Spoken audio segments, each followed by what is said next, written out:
my dad would tell me stories about chasing around this truck when he was a kid, and the truck would spray all this mist, and all the kids in the neighborhood would follow all this mist and play in it, and they would have the best time. And he didn't realize until later in life that he was chasing a mosquito poison. So I kind of have an interesting perspective about sustainability when people ask me, what does sustainability mean? And I often say it's 1 + 1 = 11, right? So yes, a lot of people laugh right away because they're like, that's not the math. But sustainability means that you're taking innovation and you're understanding how to do more with less. And it means that you're, bringing people together. Like you said, you've empowered me to come into this role and find ways for this organization to improve and build sustainable practices. It's the same, power that I feel that I need to extend to the next person. So I'm one person that gets to actually connect with everybody across this great organization. For me, that's very powerful. And through that, it's the opportunity to educate everybody. Right. So I often feel if you're educated, you understand how to make that change personal. And that's what drives us forward ultimately. Lindsay. Hi. Hey, welcome to the podcast. I'm excited to have you here. Could you tell us a little bit about when did you start with Bealls, and what got you to the point that you're at today? Well, first off, thanks for inviting me. For sure. Appreciate being a guest on your podcast here. Yep. So I actually started with the company in 2005, which is quite a bit ago. And I've held various different roles across the organization, including being a merchant, an artist, a designer, a product manager, a brand manager, an innovation and material expert, and also a project manager for bringing in new technologies across the company. Kind of what do all those roles, mean? Yeah. It really means that I've built a background of taking an idea and making it come to life in reality. And that reality for us also interprets into profit. Awesome. And all product related. Yes. Yeah. And so you were in the exclusive brands division for the first, 17? Pretty much. Yeah. Years? Just about 17 years. Yep. That's correct. Yep. Okay. Awesome. And yeah, I remember working with you in the exclusive brands division back in, I guess it was 2016, 17, 18, some in that time range, 2019 a bit probably too. And you were always extraordinarily passionate about ways that we could be doing things cleaner. Basically, you were always passionate about the environment. You were always passionate about ways that Bealls could be doing things differently and helping the environment and more efficiently as well. So it definitely feels like you are in the right position now. Yes, thank you. Yeah, not that you weren't before. I mean, you were always, exceptional at what you did, but you've always had that deep passion for environmental issues. Yeah, thank you. You know, that passion kind of comes from, letting myself learn new things too. And, being engaged at all parts of the process to understand, what's the next step to this? Yeah. And, like you said, how can I improve the process for Bealls, but how can I improve the process for the environment?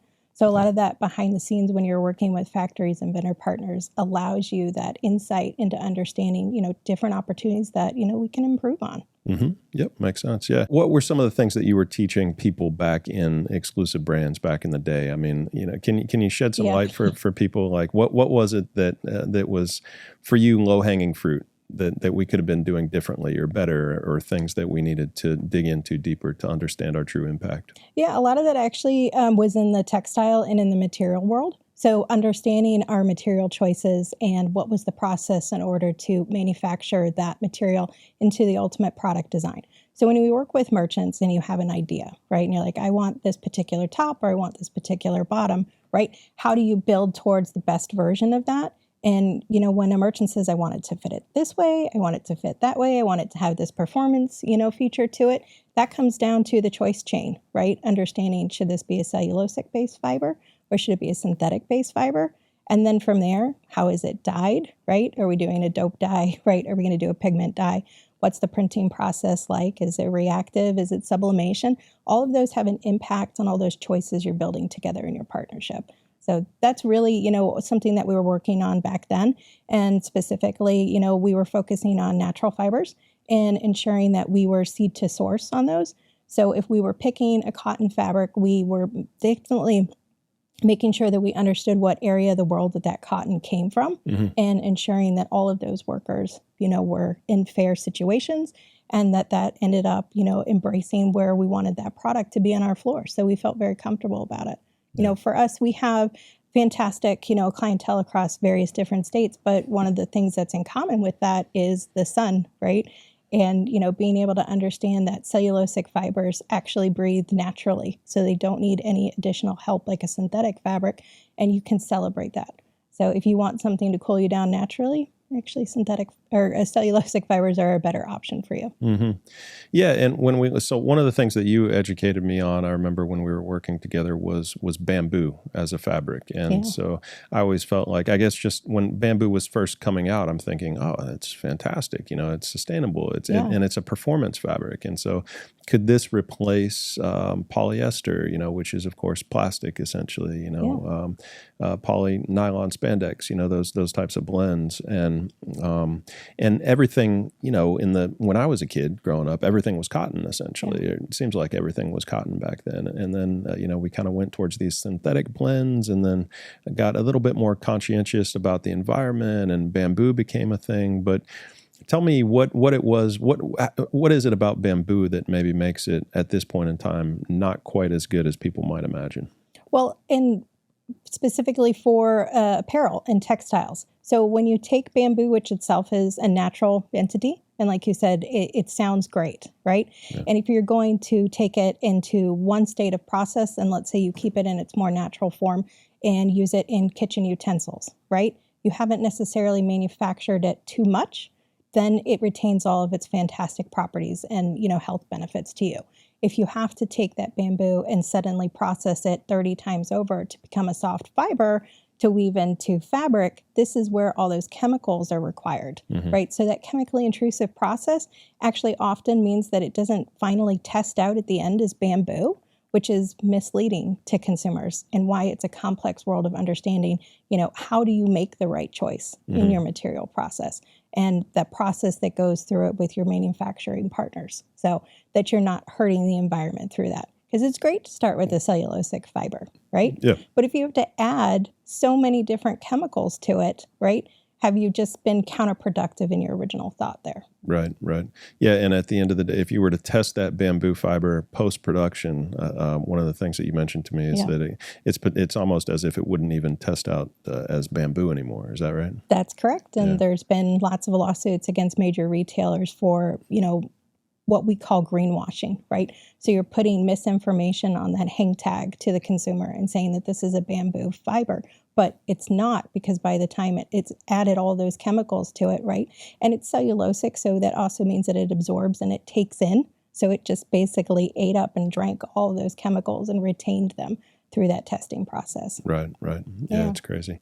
Yeah, and of course, we're going to be talking retail today. We're going to be talking apparel today, but the manufacturing process of really anything that we consume on this planet is it's getting better. We're making progress, but there's a lot of chemicals. There's a lot of toxins that go to the manufacturing process of essentially anything that we're making these days. And that's the big part of being conscious in our decisions, right? Yeah. And understanding what's the original ask and what's the original request up front, right? If we want something that's good for us and good for the planet, we can't just turn a blind eye to how it comes to be. Long term, from a sustainability standpoint, with the manufacturing processes being so really individualized from the retailer or the middleman to the factory, and there's millions of those connections on the planet of different companies with different billions potentially of connections between the middleman and the factory creating an individual product.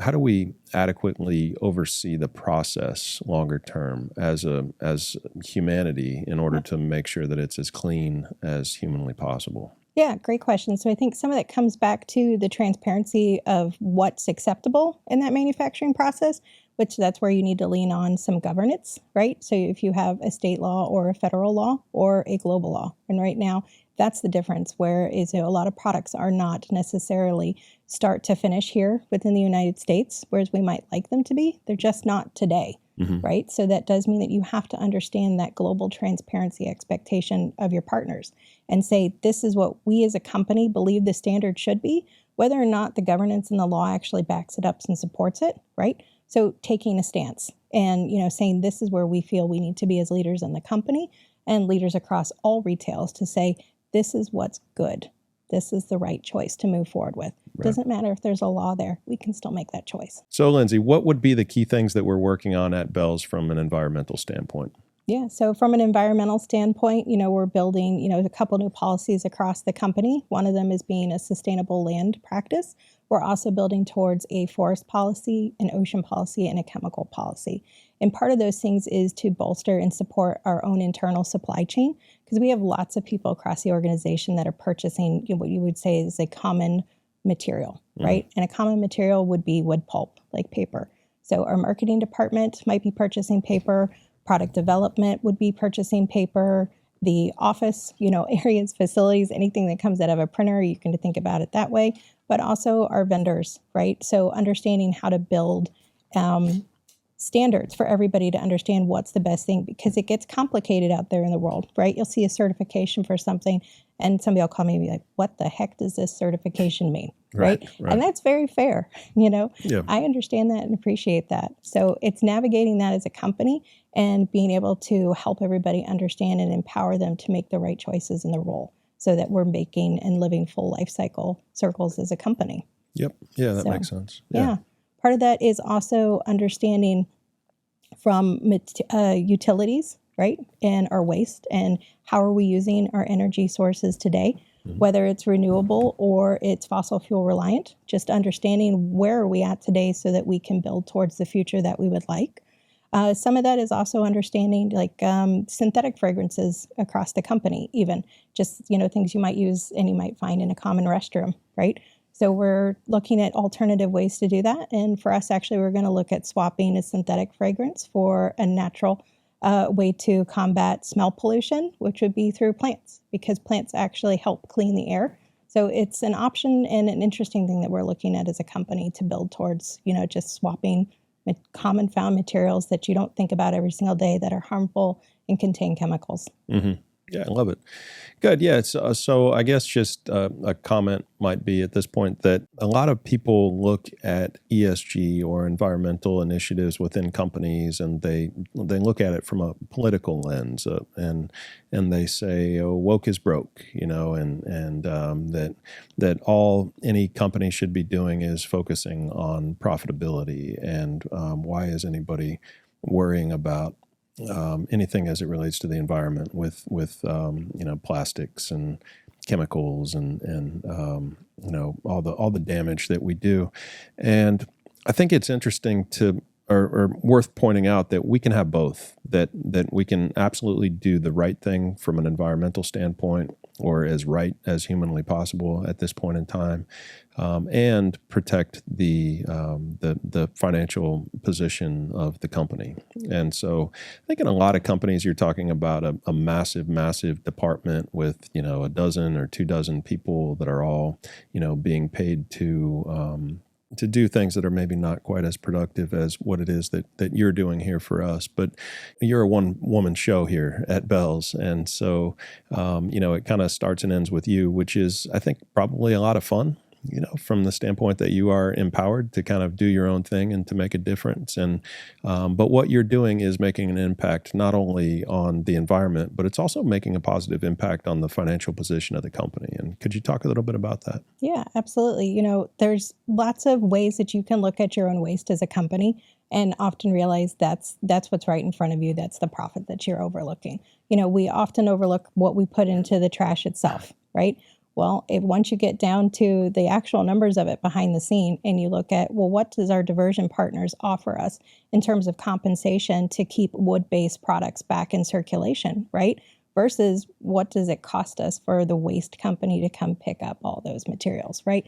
So once you have a better understanding of the math, right, people start to come to the table and they start understanding it. That math can be a common language. We're trying to push for everybody to understand materials as a common language as well, right? Yeah. Those materials might not always be there in our environment. And that's part of what we're already seeing and why the process of extracting a natural material is important for us to safeguard for the future. So if you're a long-term company, which we are, right, over 100 years, you didn't get here without thinking about the future, right? So that sustainable, profitable future means that we have to understand what's the health of that natural, fiber or product in 20 years? You can look at a commodity exchange rate for it today, and you can see that it's already going down. It's cost us more and more to purchase things. So sometimes it's figuring out what you can do with less, right? Or sometimes it's what you figure out you can do with more. Right. So I kind of have an interesting perspective about sustainability when people ask me, what does sustainability mean? And I often say it's 1 + 1 = 11, right? So yes, a lot of people laugh right away because they're like, that's not the math, right? But sustainability means that you're taking innovation and you're understanding how to do more with less. And it means that you're, bringing people together. Like you said, you've empowered me to come into this role and find ways for this organization to improve and build sustainable practices. It's the same, power that I feel that I need to extend to the next person, right? So I'm one person that gets to actually connect with everybody across this great organization. For me, that's very powerful. And through that, it's the opportunity to educate everybody, right? So I often feel if you're educated, you understand how to make that change personal. And that's what drives us forward ultimately. Yeah. Yeah, I love it. Good. Yeah, awesome. Great perspective. So some of the big things that we should talk about here that we want to cover today, big ways that Bealls has made an impact and will continue to make an impact. I mean, what are the things that you see that we have direct control over that we can that we either have already made a great changes on or that we will be making great changes on in the future? What are they?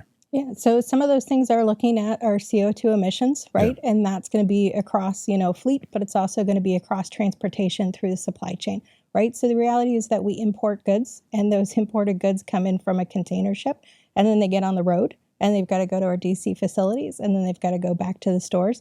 That's a lot of miles, right? Mm-hmm. So there's really is opportunity for us to understand what we can do better within that, right? How we can strengthen that supply chain right there. But then also just understanding what is that CO2 emission, right? Yeah. And whether that's important today or it's important tomorrow, you do need to start understanding what's your impact on that. Right. So understanding where we're impacting the planet in that part of it's big. It's also understanding when it's here, right? So we receive those goods. How are they packaged, right? Meaning, did we say a vendor could put styrofoam in that package to bring the goods into us? Well, styrofoam's fairly planet negative.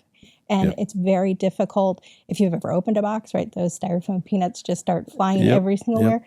It's not something that's manageable for the person opening up the box. So it's how do we find different packaging components? That's a piece. Two great examples, because those are two great examples where if we did have a more efficient logistics network, then not only are we doing the right thing for the planet, but we're doing the right thing for the company because we're going from A to B instead of A to B to C. It's a direct line instead of zigzagging all over the place. So and the packaging, the more tightly we can package things, the less plastic, the less waste that we have within the box that we're shipping, the more we can ship out in a box, the more efficient that we can get. So those are fantastic examples of both benefiting the environment and benefiting the company. What are the other big ones?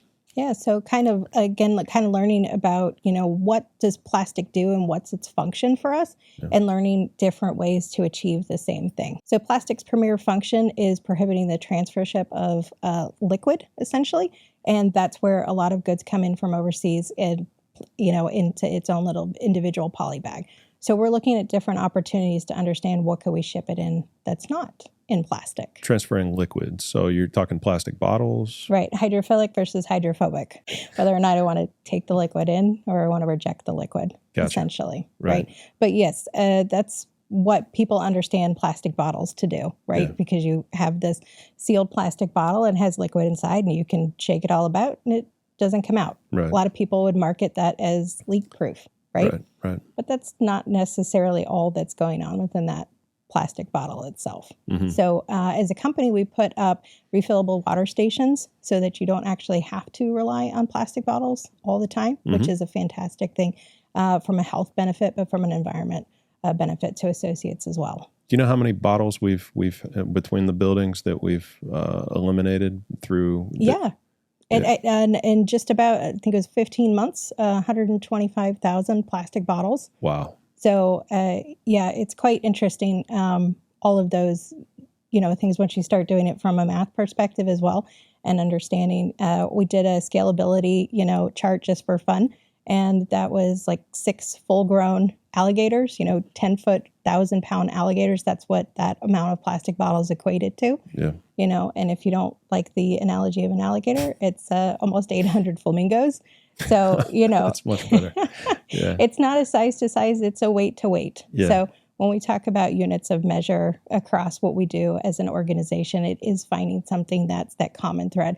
So with plastic, we can measure it in grams, or we can measure it in pounds, and we can measure it in tons. Yeah. But that's something that, just helps us bring a little light and a little fun to what we do, and understanding why was this important? Because a lot of people might say that's nothing. Mm-hmm. Is it, right? 125,000 bottles is a lot of bottles. And in not a very long period of time. No, 15 months. That's great. Yeah. So if you, that's something that we plan on building on, as a company. For so sure. I'm working with lots of different leaders across the organization to understand, what do you have that's plastic component today? And what can I do to help partner with you and maybe switch it to something else that is not plastic, right? Even within the cafeteria on campus, right? So we took plastic utensils and we swapped them out to compostable bamboo utensils, which was a great option for us. Yep. And it's just building blocks for people to understand how to change their behavior as well, right? Does a bamboo fork function the same way as a plastic fork? Yes. Right. You don't need all the chemicals for a fork. Just correct. Yeah. While they're both still single-use design, right? Yeah. The most sustainable would be if you brought your own utensil from home and washed it in the sink. Right. But it is a great option on the go, right? And you can put it into a compostable bin and it'll return back to the earth. And that's really a really good option that people need to understand is available today. But plastic bottles. So if you were to have to make a choice of drinking out of a plastic bottle or drinking out of the water machines that we've put, how many water machines have we put up in the corporate centers and distribution centers? Probably about 13, I think. 13. Okay. Yeah. Okay. If you had to make a choice of going to one of those things and getting not free water, not because it's free, but getting water out of one of those machines versus getting a plastic bottle, what's the healthier choice? Anything that's refillable, but our water stations also have a great charcoal filter added to them, so they're going to help catch any of the additional, chemicals that end up coming through that are not caught through the waste system, right? Okay. The main thing that happens at public waste facilities for water is they purify it for bacteria and chlorine.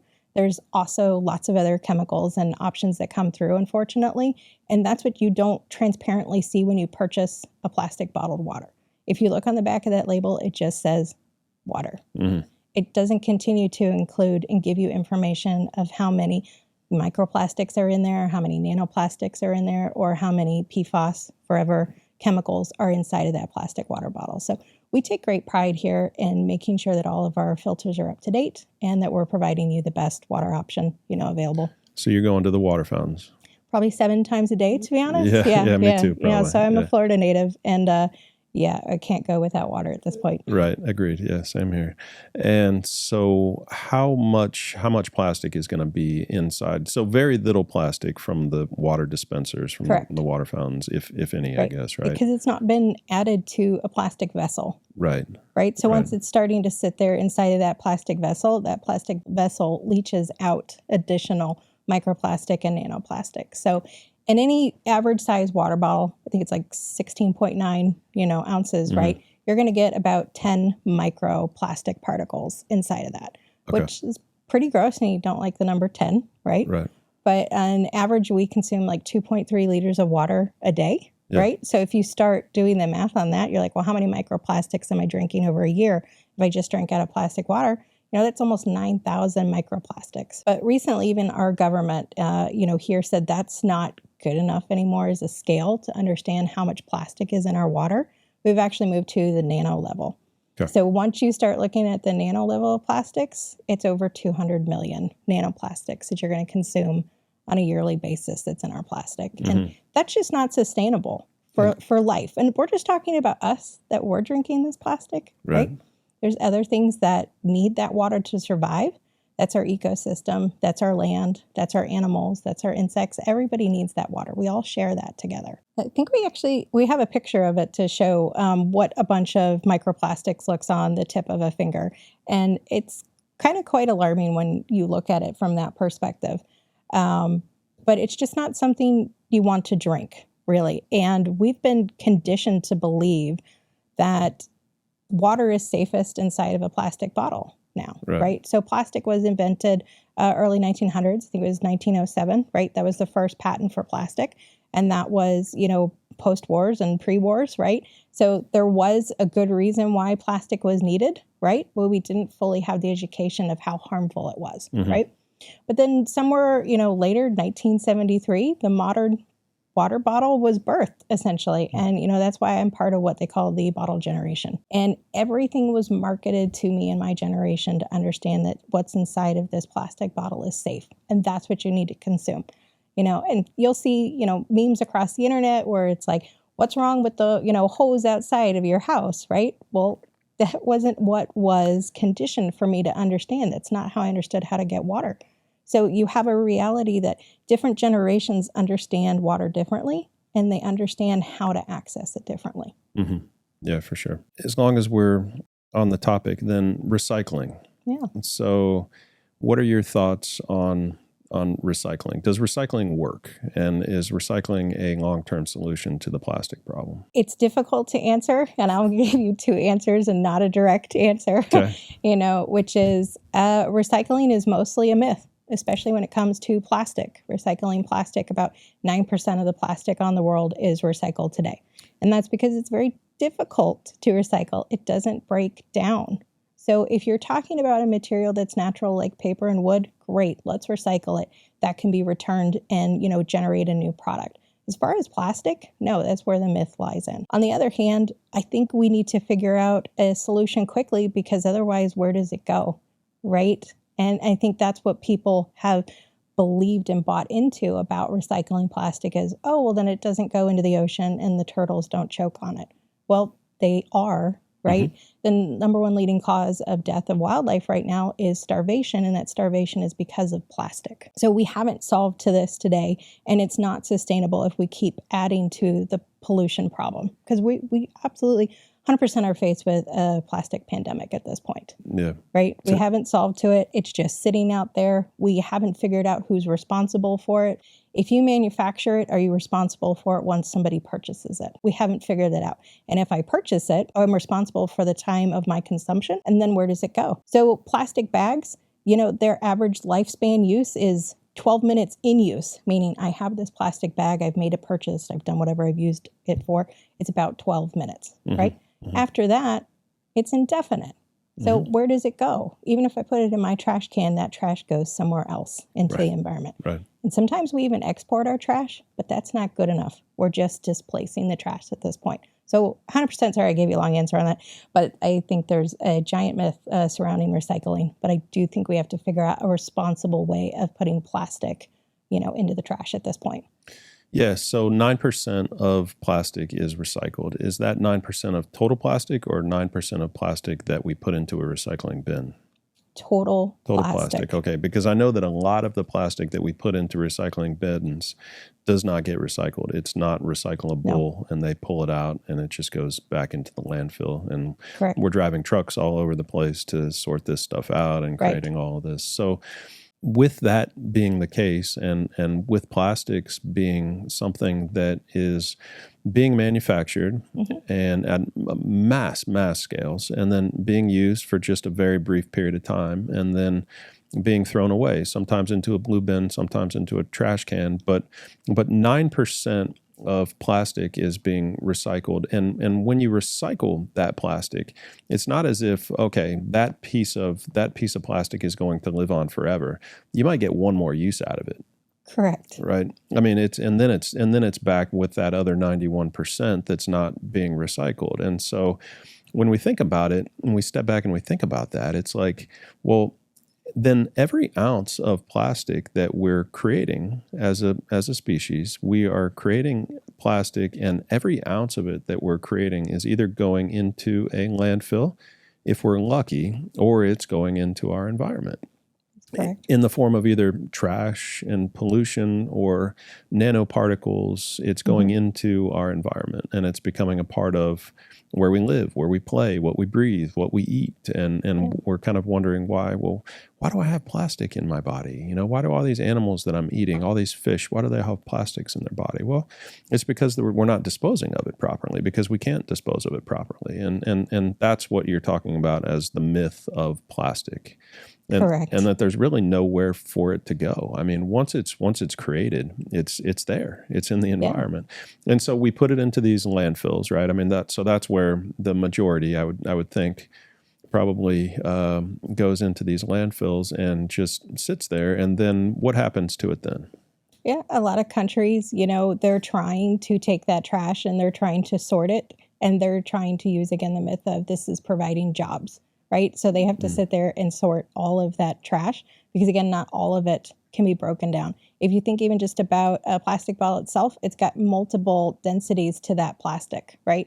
So plastic can only be broken back down to a monomer, right? So that's very challenging to understand. Is it high density plastic, low density plastic? What is it? PVC, polyethylene, polystyrene?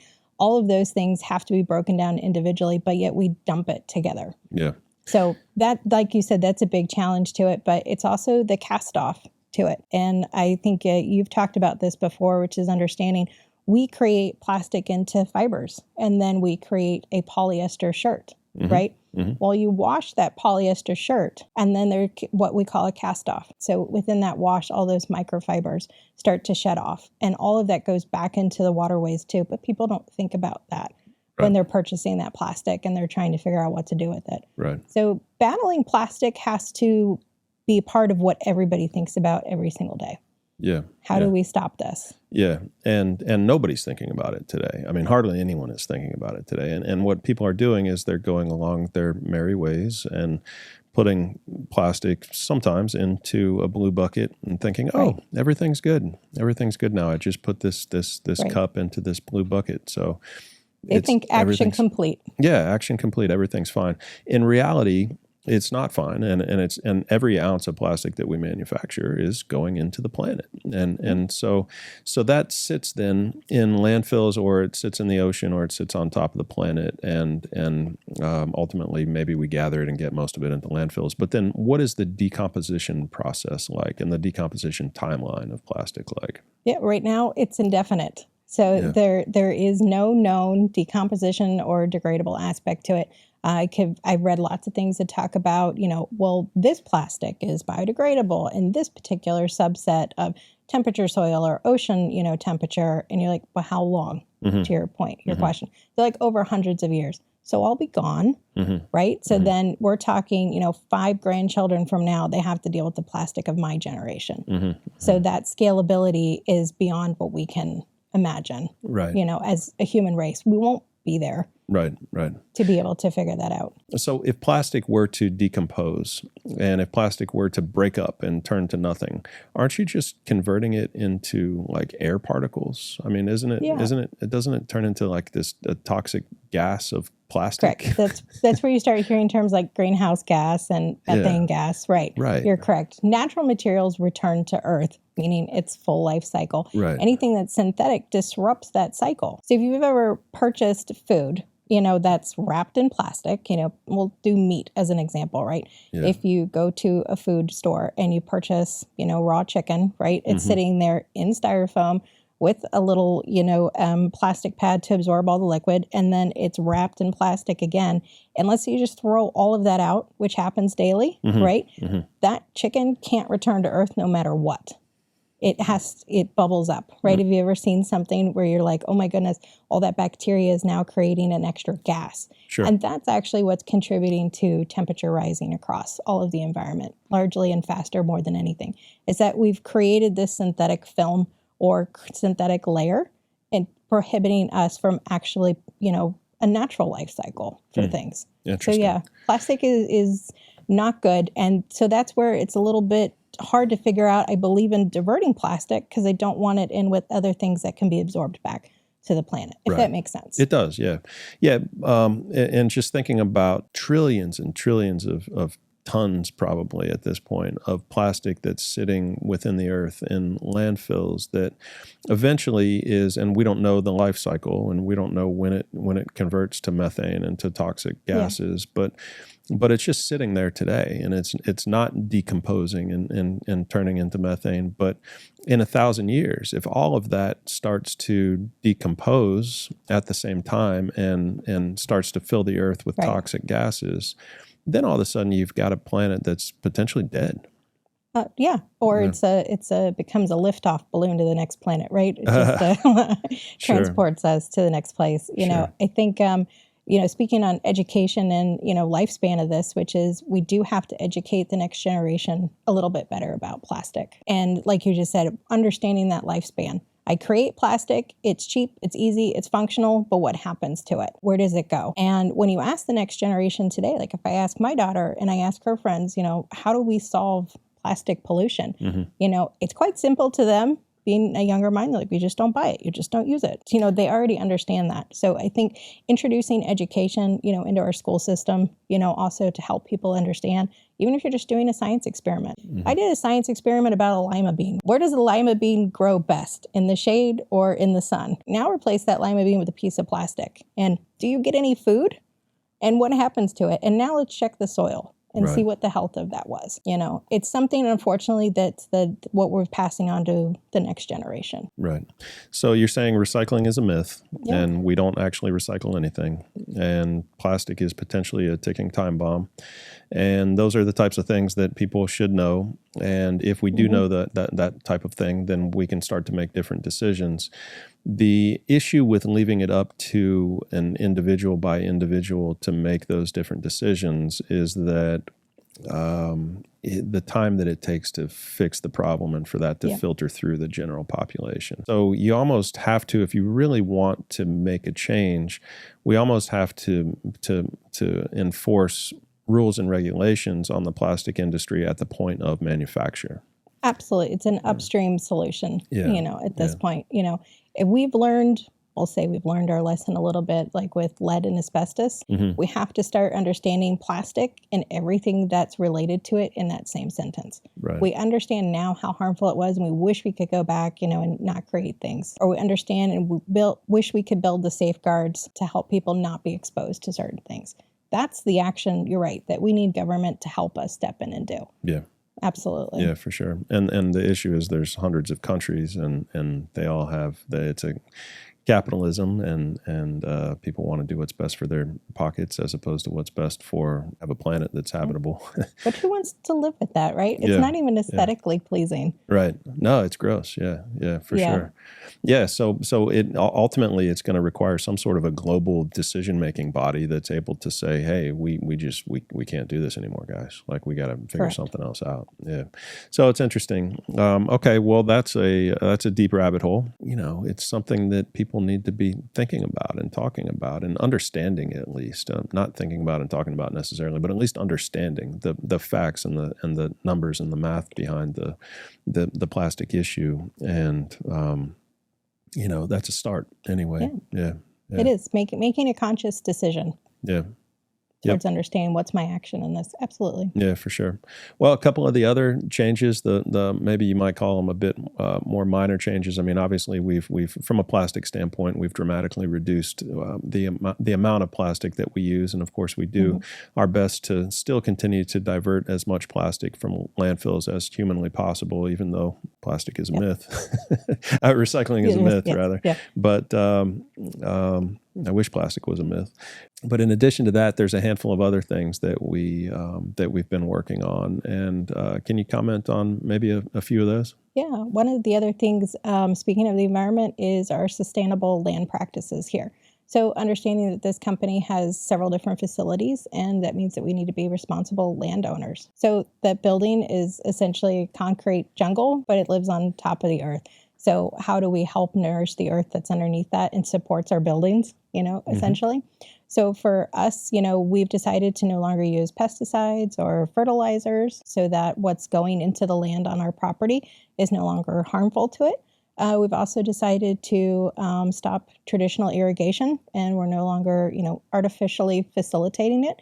And you might say, well, why are we doing that? And what does that happen to the plants that are there right now? Well, we're choosing to ensure that the plants are right for the location and that they're native. So that also means that they can survive without the assistance of artificial watering techniques, which are a big use and consumption of water across the world right now, unfortunately. Yeah. But they're also native to the area, which means that, they're drought resistant generally. They're also wind resistant. And in Florida, we've got lots of nice storms that pop up every single, couple of months. But they're also, aesthetically pleasing to look at because it's natural to this environment. You're not going to see those particular plant life elsewhere. So why would we not, again, celebrate where we are and what type of earth that we have right here for us? Yeah, for sure. Yep. Yeah, it's interesting. Like I go out to places like, I was you think about places like Nevada and Las Vegas, or Palm Springs in California. Think about these towns that are in the middle of a desert. And they are lush and green and golf courses and palm trees. And, those palm trees aren't native to the desert, So, it's interesting to think about how much water those towns are consuming and drilling and pumping out of the ground. And the aquifers or the pumps just have to keep getting deeper and deeper and to find water. And you have to think that at some point, those towns are not going to be able to sustain themselves anymore. People are going to have to move from those locations once the water is no longer able. And we see lakes that dry up. I was in Austin, Texas last week. A lake was in for the eclipse. The lake was in 40% capacity. And we see that happening in California and places all over the country and the world. And you wonder how much of a correlation there is between how much water we're pumping from the ground and the ability for nature to be balanced and for the water to be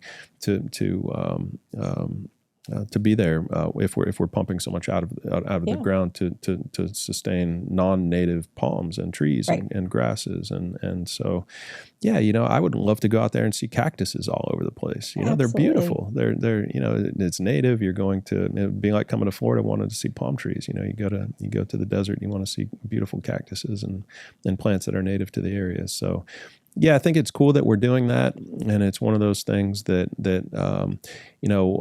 just with our handful of buildings, it's not going to obviously make a tremendous difference to the world. But I think that if people start to realize that native is beautiful, it is. And it's like we can absolutely have incredibly beautiful native palms and trees and plants all over the property, and we don't have to bring in extra irrigation and pump up extra irrigation just to support that being there, because it's already in the right place. It's already in balance. Yeah. Like you said, people come to Florida for the natural beauty. They come, and whether it's to the beaches or to the Everglades, there's so many different pockets of Florida that are just incredible in their own right. Yeah. So if we start to understand how to remove the objective, viewpoint of what is beauty, and we start understanding that things have their own natural essence and that their own natural wonder. If I go to Japan, I don't expect to see a Florida palm tree. I want to go to the bamboo forest. Right. Because that's what's there, and it's beautiful. Mm-hmm. And I can celebrate that right there, living, in the moment, and understand how incredibly wonderful it is that this particular environment has that. So if I went out to Austin, Texas, maybe like you said, I would prefer to see a cactus instead of figuring out what alternative, state or, place, city am I actually living in today. Right. Yeah, exactly. Yeah. The other thing is pesticides that we've just recently decided to get rid of. And I think back to, my dad would tell me stories about chasing around this truck when he was a kid, and the truck would spray all this mist, and all the kids in the neighborhood would follow all this mist and play in it, and they would have the best time, and he didn't realize until later in life that he was chasing a mosquito poison. Yeah, exactly. No, and it's terrible for you, obviously, but and we're not done doing that today. I live in Lakewood Ranch, and there are the first year I was at the house there, there was an airplane that was flying very low, and it would go back and forth over the neighborhood. And after about the third or fourth time, I called my neighbor. I'm like, "What is going on? Are the Russians invading us? What is this?" And he said, "Oh, they're spraying for mosquitoes." And I'm like, "Oh my God, they're actually dropping poison on every household and every community in the Lakewood Ranch area. They're literally flying a plane over and dropping toxic poison onto every household." And it's like, "Oh, well, it's just going to kill the mosquitoes. Done. Problem solved." No, that's not how that works. It's in our environment. We're stepping on it. We're walking on it. We're breathing it in. We are, that is a part of our environment now. And guess what? We still have mosquitoes. The mosquitoes aren't going anywhere. They're not going away. We're just randomly. It's like carpet bombing, essentially. I mean, that's what we're doing. So, I think that pesticides are, gosh, it's one of those things where, is it worth it to create the poison? And because the poison, just like the plastic, doesn't go anywhere. It's here. It's in our environment, and something's causing a cancer epidemic. I mean, is it what is? I'm sure it's a combination of many things, but to have that poison, every ounce of poison that we create is an ounce of poison that goes into the planet and goes into our bodies secondhand and or firsthand. And so, it's a very, I think we'll look back upon ourselves and be like, wow, they really, really flew airplanes over themselves and dropped toxic poisons. Like, wow, they really did that. That's an end of life concept. Yeah. So if you think of it in that terms, right, you're just dropping end of life constantly over everybody, and you weren't a willing participant. You didn't even know. Right. And then you looked up and you're like, oh my God, my eyes are open. So you're just like, this is coming in, and all of those chemicals, anytime I even hear the word chemical, I'm like, it's insidious. It doesn't matter, what it is. So you're absolutely correct. It's shameful. And I think that we'll look back on ourselves as a human generation and say, why did we do that to ourselves? And it's just ignorant. It's also ignorant. Ineffective, like you said. Totally. Yeah. So if the mosquitoes are still here, then the only things that got hurt in that transfer ship was ourselves and the environment. Right. 100%. Yep. So I mean, that's pesticides. I think, another one that we have, you tell me, what else have we done here recently? Speaking of chemicals, so we're building a chemical policy, and, that's meant to help us, move forward, meaning that there are new chemicals invented every single day. And it's very difficult to stay at the forefront of them. As you said, the solution probably is upstream at the manufacturing process. But as a company, you still have to be able to understand, well, what do you do when they're here? And how do we help provide best practices and education for people? And one of the most harmful chemicals right now that's coming into light is PFAS. So pre and pro polyfluorinated, substances. That's actually a family of 15,000 chemicals right now. So that's kind of disgusting. And when we talk about why is this so difficult to educate people on, is they hear the word PFAS and then they think one, right? But that one is just, the master family to 15,000 other chemicals that are doing the same thing. And to your point, they are in our body. It's poisoning us. It's not good for us. They were invented in the 1930s, right? So, we don't even have enough studies to understand, just how harmful it is. But to your point, we can look at all of the medical records, right? And we can see a rise in all of those same common factors. What are the infertility rates happening right now? What are the endocrinic disruptors that are happening right now? Right. The rate at which we're getting cancer, whether it's age or entity, race, all of those things are at a rapid rise. Yeah. So if you look at our short-term history within the last 100 years of when did plastic and when did chemicals and when did synthetic manufacturing become introduced, it's here. To your point, is trying to figure out, and for us, it's building sustainable practices with that education piece.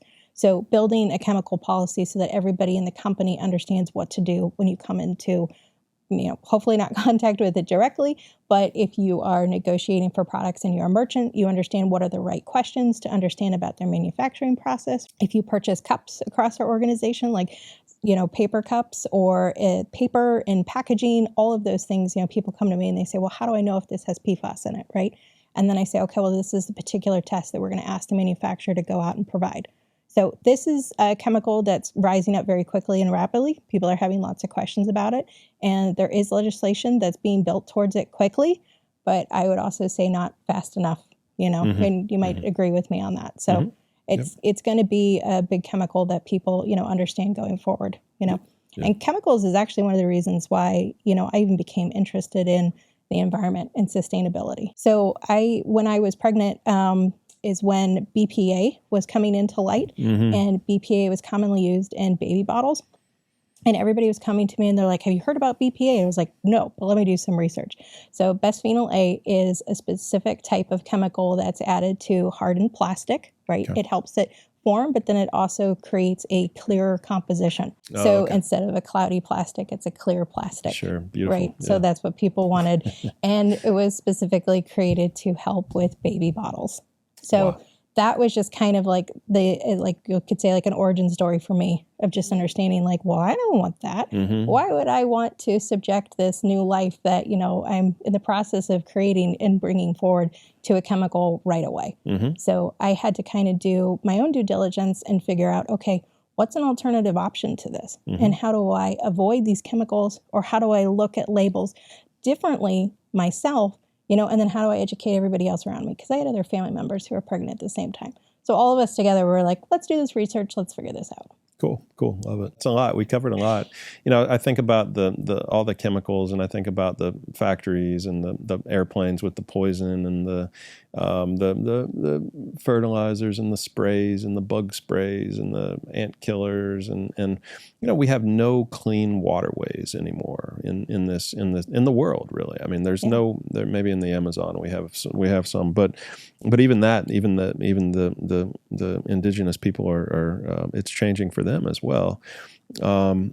It's about time that we kind of wake up, I think, and realize that there is nowhere that we can get clean water anywhere on this planet that we can drink from. And now even we're realizing that the bottled water is not good for us. And so, it's time to start thinking about making some changes. Yeah.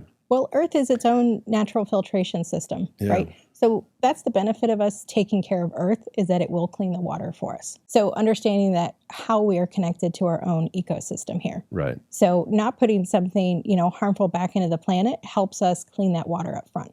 Because you're correct. If you wanted to drink water today, you probably need to second guess yourself and think, how many more filters do I need to help at that point? Right. That's kind of a scary thought. It is. Yeah. Yeah. I mean, just to be so hooked onto the supply chain, Correct. I mean, we don't, in the Amazon, I was thinking about the Amazon, they plant food and fruit and trees that will provide for them. And here in the United States and elsewhere in the world, we plant pretty trees that are not native, that we have to truck in and plant and then hook up to water that we get from pumping deep underground to make sure that they get enough of it. And so we're very much hooked onto this supply chain of both food and water now, because there's no clean water to drink, and the food all comes from the supply chain now. And so, and that of course is hooked up to the electrical grid, to the power grids. And so, if that were to shut off in the event of some type of a solar storm or a nuclear attack in the atmosphere or whatever, I mean, just in 1859, there was a solar storm called the Carrington event that's big enough to destroy all the world's power grids, and we would be without power. And then, of course, there is no supply chain, and so we wouldn't have clean water. We wouldn't have any food, and so I think that it's interesting. And those are, different people think that those are different likelihood of events, but solar storms happen all the time. I mean, and it's just a question of one that's big enough to do something like that, to do damage like that, and. So if we were, I've heard that they're about a 1 in every 100-year event, and the last one was 1859. It was just when the power grids were the telegram was starting to come online, and the telegrams were fried. And so if we think about kind of just how fragile we are as a civilization and the need to protect our resources that keep us alive, and so that we're not hooked onto and dependent upon something else to keep us alive. Then again, we might start to hopefully make some different decisions as leaders. And that kind of starts with having a conversation like this, where we can just talk about the issues and talk openly about our thoughts on them. So what can people do now? What can people do now in terms of like, I know that people want to make a difference. People want to do the right thing, obviously. And so, gosh, we're in a place where we're not in complete control as individuals of this situation, unfortunately, but people want to do the right thing. I think honestly, talking about it, having conversations like this, being educated, those types of things, obviously, talking to your families, talking to political leaders, talking to other leaders is a step. But what can people that want to make a difference as it relates to the environment do? Yeah, they can educate themselves on what are the right choices. Like you said, it is starting with not being afraid to have a conversation with people Yeah. and learning what the other side says. You know what I mean? It's understanding what's the opposition to yourself and your own thoughts. I might be educated in one direction because I've filled myself with education from one source. I need to fill myself with education from more than one source. So that goes from individuals and from organizations, Right. and understanding how to support, the actions on all sides. So Yeah. it's not just the individual chain of action. It is the larger, companies, and helping them get involved and understand that there's a better choice to it, and, pushing that up and also into, our government. It's very true. You do need to be, involved and understand what the policies are that you're voting for. It's not necessarily one person or one tribe or one side or the other. Right. It is understanding how does this benefit me and how can I help bring that message forward to everybody. These are definitely dark and intense conversations. Yeah. Sometimes when I have conversations with people, they're just like, how do you do it all? It's so, heavy to talk about. Mm-hmm. But I don't even think of it in that way. It's just have the conversation. Don't be afraid to kind of voice it out there a little bit. Like you said, listen up, listen down, talk out, and talk backwards, all those things. Sometimes I'll just have a conversation with myself. That's very helpful in understanding, what can we do, going forward. I do think rejecting plastic is an effort that every individual and organization can take part in today. Mm-hmm, mm-hmm. Yeah, for sure. Yeah, I love that. And again, applaud your vulnerability, applaud your courage for doing what you do, and for also for coming on the show and for talking about it. Again, this is an issue that is